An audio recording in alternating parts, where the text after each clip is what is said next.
কলকাতা দখলের হুঁশিয়ারি ছিল বাংলাদেশের বিএনপি নেতার।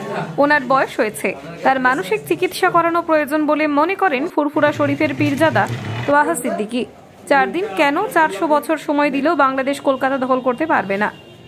আমরা হাতে চুরি পরে বসে নেই। আগেও বলেছি, ভারতের দিকে যে কেউ চোখ লাল দেখালে তার চোখ উপড়ে নেব, এক মুঠো মাটি নিতে এলেও কবজি কেটে নেব।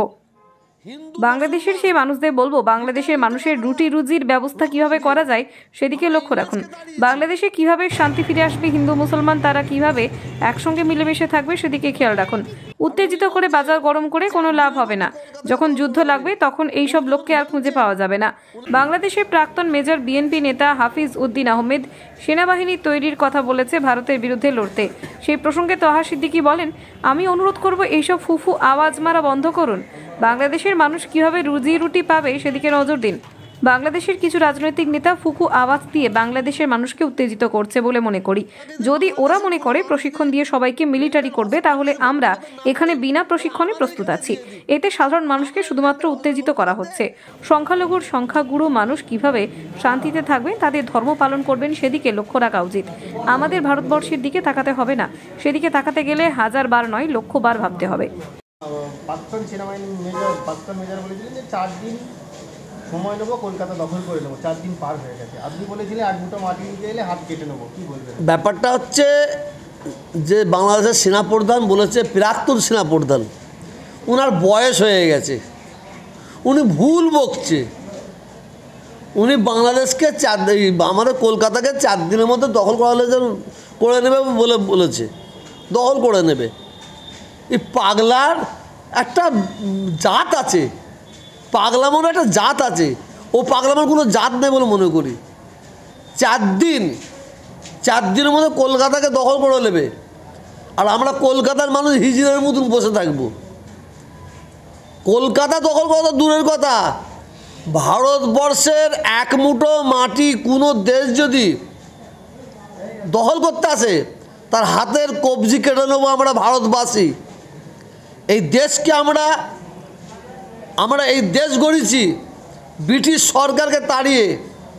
আমরা হিন্দু মুসলমান এই দেশকে স্বাধীন করেছি ইংরেজকে তাড়িয়ে।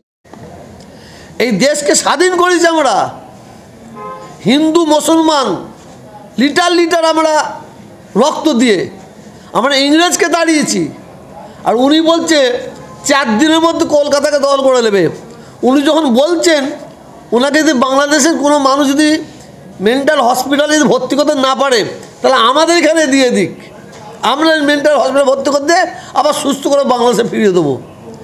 আমরা সুস্থ করে বাংলাদেশ ফিরিয়ে দেবো।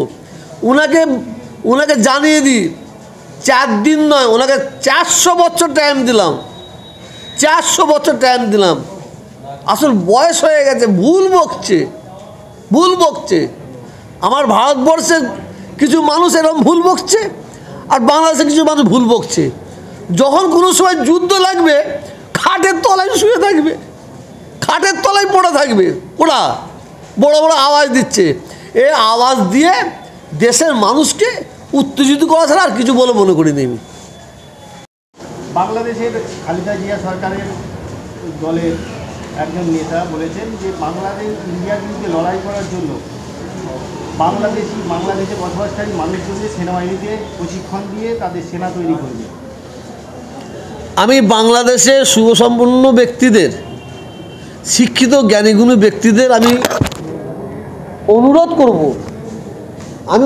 করব ওই ব্যক্তিকে যেন কোনো মিলিটারি হসপিটালে ভর্তি করার জন্য। কারণ